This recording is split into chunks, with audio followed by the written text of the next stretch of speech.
Welcome to cooking with Chitra அன்பு channel. நான் சித்ரா பேசுகிறேன். இன்றைக்கி நம்ம சரஸ்வதி பூஜை சமையல் அன்றைக்கி என்னென்ன பண்ணேன் அப்படின்றதெல்லாம் பார்க்கலாங்க. இந்த வீடியோவில் பார்க்கலாம். இன்றைக்கி பருப்பு பாயசம் பண்ணியிருந்தேன், மெதுவடை சூப்பராக வந்ததுங்க, இதையும் பண்ணியிருந்தேங்க.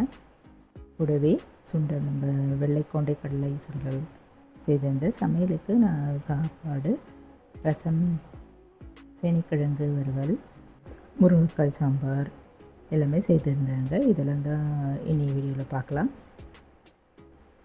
முதல்ல நமக்கு விடிய காலையிலேயே வீடெல்லாம் தொடச்சிட்டு இருக்கிற குப்பையெல்லாம் எடுத்து க்ளீன் பண்ணி அடுப்படியில் நம்ம க்ளீன் பண்ணி எடுத்து வச்சுட்டேங்க.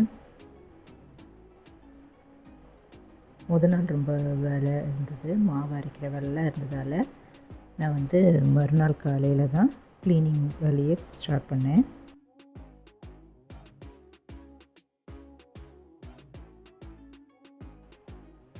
இதுக்கு நடுவில் பாத்திரமும் எல்லாத்தையும் தேய்ச்சி கவுத்து எடுத்து வச்சுட்டேங்க. பாத்திரம் தேய்க்கிற வேலையும் முடிஞ்சது. அதில் க்ளீன் பண்ணிவிட்டு கூடவே வீடெல்லாம் மாப் போட்டு தொடச்சிட்டேங்க.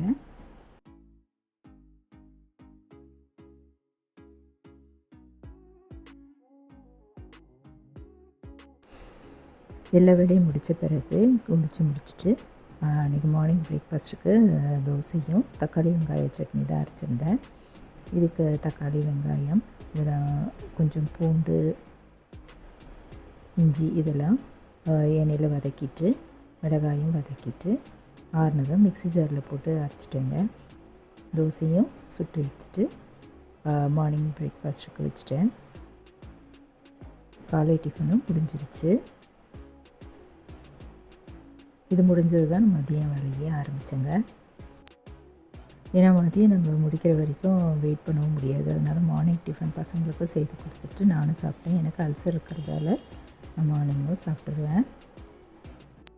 மாயிலை அழகாக இதை போல் தோரணமாக கட்டி வாசலில் கட்டி தொங்க விட்டுருந்தாங்க.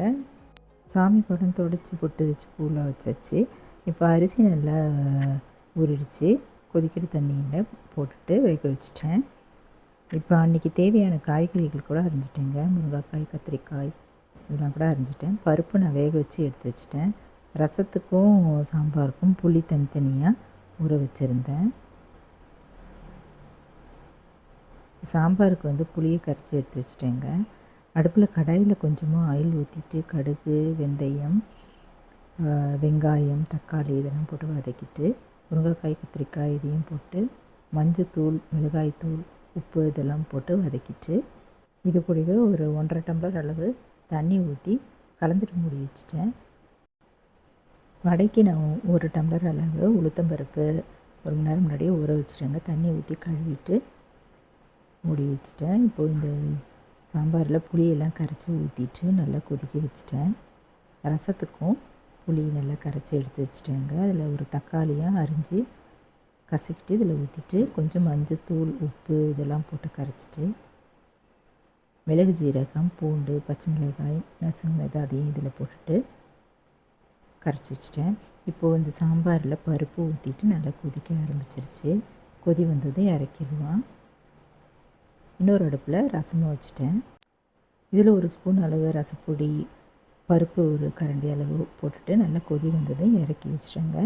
இதுக்கு கடுகு, பெருங்காயம், கருவேப்பிலை இதையும் எண்ணெயில் தாளிச்சிட்டு ரசம் மேலே கொட்டிட்டேன். இப்போ இந்த சாம்பாரும் தயாராகிடுச்சு. சாதமும் வெந்துருச்சு, வடித்து எடுத்து வச்சிட்டேங்க. இன்றைக்கி சேப்பங்கிழங்கு வறுவல் பண்ணலான்னு குக்கரில் வேக வச்சு எடுத்து வச்சிட்டேன்.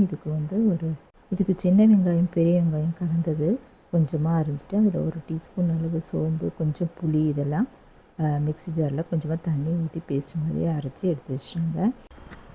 சேப்பங்கிழங்கு தோல் எடுத்துகிட்டு அதுக்குள்ள சின்ன சின்ன பீசஸாக கட் பண்ணிட்டேன்.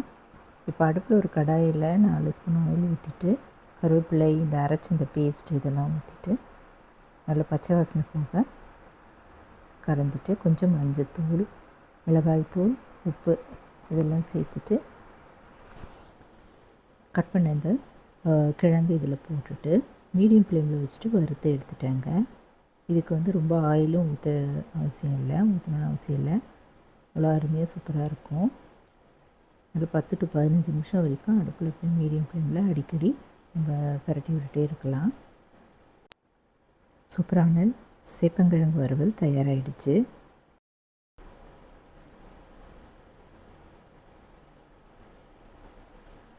இதே நான் இறக்கி வச்சிட்டேன். வெள்ளை கொண்டக்கடலை சுண்டல் நான் வேக வச்சு இறக்கி வச்சிட்டேன். அதில் பெருங்காயம், கடுகு, உளுத்தம்பருப்பு, மிளகாய், கருவேப்பிலாம் தாளிச்சிட்டு வெந்த இந்த சுண்டலையும் போட்டுட்டு உப்பு கொஞ்சமாக தூவிட்டு தேங்காயும் மேலே அப்படியே தூவிட்டு தண்ணியில் நல்லா சுண்டின பிறகு இறக்கி வச்சிடலாம். இந்த வீடியோவோட கண்டினியூட்டி அடுத்த வீடியோவில் பார்க்கலாங்க. நெக்ஸ்ட் பார்ட் 2ல் பார்க்கலாம். இந்த வீடியோ பிடிச்சதுன்னா என்னுடைய சேனல் சப்ஸ்கிரைப் பண்ணிக்கோங்க. லைக் பண்ணுங்கள், ஷேர் பண்ணுங்கள், கமெண்ட் பண்ணுங்கள். தேங்க்ஸ் ஃபார் வாட்சிங். நன்றி, வணக்கம்.